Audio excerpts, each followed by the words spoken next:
Alright, the long-awaited Shin Megami Tensei 5 is finally here, and in the past week I've been doing nothing but being glued to my Nintendo Switch playing SMT5. It feels so surreal to finally be able to play SMT5 after all those years of waiting. Anyways, as of this recording I've spent around 30 hours, and I thought it might be a good opportunity to share my initial thoughts so far with SMT5. Unfortunately though, my stupid self thought that the Nintendo Switch was capable of capturing video footage. It can, but only for certain games, and SMT5 is not on that list. Not only that, but I don't own a capture card as well, so for this video I'm mainly going to use footage from trailers, and I apologize for that. Anyways, let's start off with the story. For those that are not familiar with SMT5, you play as a high school student attending Join Academy. Lately there have been a lot of mysterious killing in the area, and rumor has it that the killer is some sort of a shadow. As you're heading home from school, you accidentally wander into another world called the Netherworld, which is a post-apocalyptic Tokyo filled with demons and angels. There, you meet a mysterious figure called Aogami. You both join bodies and become something called a Nahobino. With your newfound powers, you have to find a way to survive in this new world. That is all I'm going to say right now for the story. I don't want to spoil too much of it, but as of right now I'm really enjoying the story so far.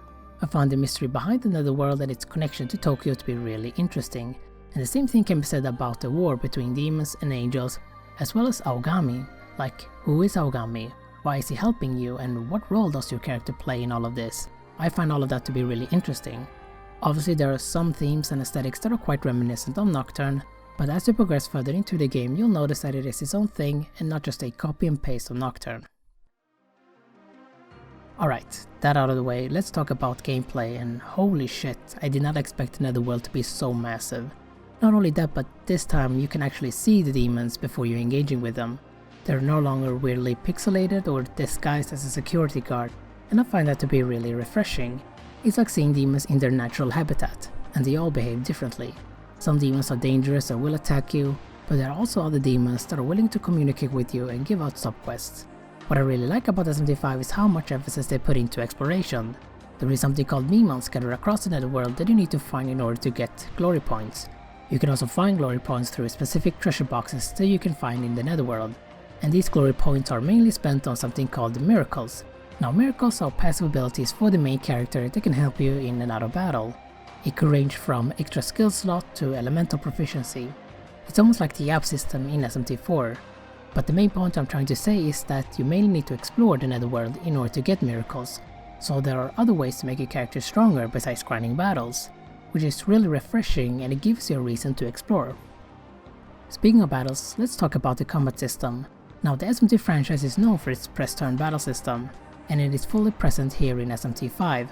For those unfamiliar, the press turn system is a turn-based battle system where you get one extra turn per character or demon for exploiting weaknesses or doing critical hits. Missing your attacks or getting your attack blocked will penalize you by removing a turn from your party. All of this of course applies to the enemies as well, so having knowledge of your opponent's strength and weaknesses is a key factor for winning battles in SMT5. What's new to the battle system is something called Magatsuhi. It is a gauge that slowly builds up during battle, and when it's full you can use really strong Magatsuhi specific skills, and that applies to the enemies as well. Another thing that I want to point out is the number of unique skills and animations there are in the game. Not just for your character, which by the way looks really sick, but there are many demons with unique skills exclusive to them, and they all have their own unique animations. It might not sound impressive for some of you, but I personally love it and it adds a lot of flair to the combat system. But what would a Shin Megami Tensei game be without its signature demon fusion system? In SMT5 the demon fusion is done through the World of Shadows, which you can find in every save spot. Now it's been a while since I played Persona 5 Royal or Shin Megami Tensei 4, so I might be wrong on this, but it feels like the demon fusion system in SMT5 is a bit more streamlined thanks to the reverse compendium fusion, which I really appreciate. What reverse compendium fusion does is that it gives you a list of fusion results based on the demons that you have in your party and in your compendium. This option alone has saved me so much time and it's really useful. There's also a new feature called Essence, and they contain skills from demons that you can transfer over to other demons in your party or to yourself. And you can find these essences by fighting demons, doing sub-quests or via treasure boxes. I've said this multiple times on this channel, but the SMT franchise, including Persona, is one of the best when it comes to the so-called monster collecting genre, and SMT5 is no exception. But yeah, overall I think Atlus has done a great job. the only concern I had going into SMT5 was the frame rate. I had really low expectations and I was expecting the game to be very laggy, but after spending 30 hours I have to say that it wasn't as disastrous as I thought it was going to be, and it didn't bother me that much. Although I wish the game would have been a bit more optimized, but then again, the Nintendo Switch hardware is so outdated.